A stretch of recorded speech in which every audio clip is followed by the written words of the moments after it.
on Matter of Fact. KETV News Watch 7, chronicling the stories impacting our community. Stories making a difference. Stories that matter to you. This is KETV News Watch 7's Chronicle. This is your time. You know, democracy is about participation. And this is your time to really have an impact on where issues are going to go, where our nation's going to go. There's really nothing more important than that. Gingrich. And you have a chance to be part of history tomorrow night if you live in Iowa. All you have to do is go to your caucus. Well, good morning. I'm Rob McCartney. Welcome to a special Commitment 2016 edition of KETV News Watch 7's Chronicle. This morning, we're taking a closer look at Iowa's First in the Nation caucus. Happens tomorrow, February 1st. And even if you can't caucus, we want you to stick around because we're going to take an in-depth look at 3 hot-button issues and where all the candidates stand. First, we want to talk about the caucuses. In Iowa, both parties have them, and for the past 44 years, around this time of year, Hawkeye State becomes the center of the political universe. Voters choose who they think should lead our country for the next 4 years, and say what you will, Iowans are pretty savvy when it comes to choosing the future president. They have correctly picked the party's nominee 7 out of the past 11 elections, and that dates back to 1972. And joining me now to talk more about the caucuses are Jeff Jorgensen, head of the Pottawatomie County Republicans, and Linda Nelson, who leads the Pottawatomie County Democrats. Thanks very much for joining us today. And Jeff, I want to start with you. Just walk me through the process for the Republicans. It seems pretty straightforward. Well, it is. Basically, what a caucus is, for Republicans anyway, is a county party business meeting. So we have an agenda we follow, and one of the items on that agenda is the presidential preference poll. And that's what we conduct, basically the first part of the business meeting. But we also elect central committee members to our county party. We also elect delegates that go on to the county convention, and we take platform planks, suggestions from the attendees for platform amendments. And then we basically call it a night. So it's straightforward, very organized, not a lot of action, not a lot of excitement, but certainly we get business done. But what physically do? You just walk up and you say, hey, I'm here, I want to vote for whomever? Yeah, there's going to be people coming to the Republican caucus that all they want to do is pick up their ballot and vote, and then they'll go home. I mean, that process will probably happen within the first half hour, and after that half hour, I would say we'd probably lose at least half of our attendees at caucus.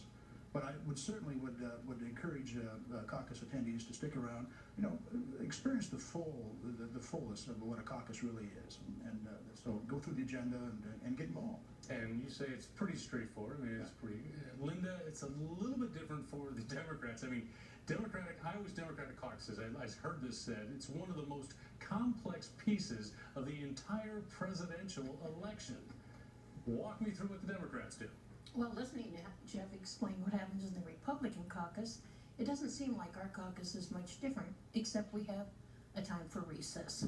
Because I taught school for 37 years, and when we do break into our preference groups, it kind of is like, you know, elementary school recess. But we too have a business meeting, and there's an agenda posted, and we distribute candidate nomination forms for signatures. But when we come down to getting ready to move into preference groups, we have to count everybody. I mean, we had a mock caucus. I had them all stand, went through, counted all 89 of them. Then we looked at the registration sheets. We had 88 people signed in. Well, we discovered who hadn't signed in. So you want to make sure your numbers match.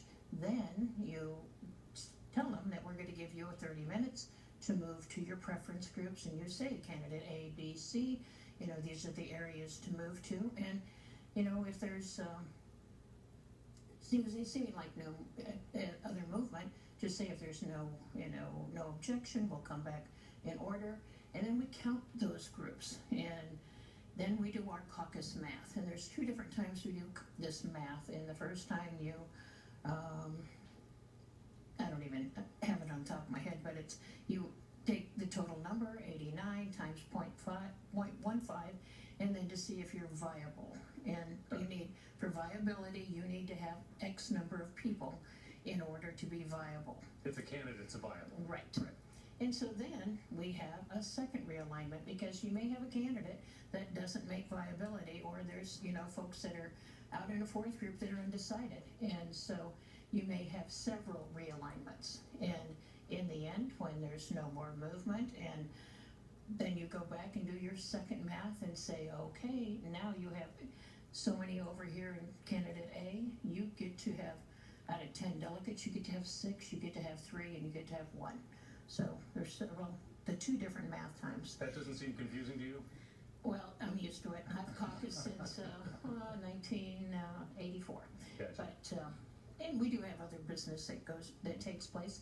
But just as the Republicans, as soon as they've elected delegates and alternates, some of them just beat feet and get out of there. I understand. Now, Nebraska is a split state, and with the Democrats will caucus March 5th. Republicans use a primary on May 10th. Is one system better than another? I assume you're both going to say you prefer the caucus. Well, I certainly prefer the caucus. I mean, that just gives a grassroots activist a chance to voice their opinion, voice their choice for candidate. Candidates that are lacking a lot of financial wherewithal to run a presidential campaign, a caucus is a good way to get introduced and get your message out there. I mean, that's what Iowa does so well as a first in the nation caucus state. The candidates all have I think they have a very much an equal chance of competing, and that's what makes Iowa so unique and so valuable as a first in the nation. And Linda, do you like the caucus, the openness of the caucus, or would you prefer a primary where it's quiet and there it's private? I mean, people don't know who you vote for. Well, they say about 20% of the registered voters or eligible voters in Iowa participate in the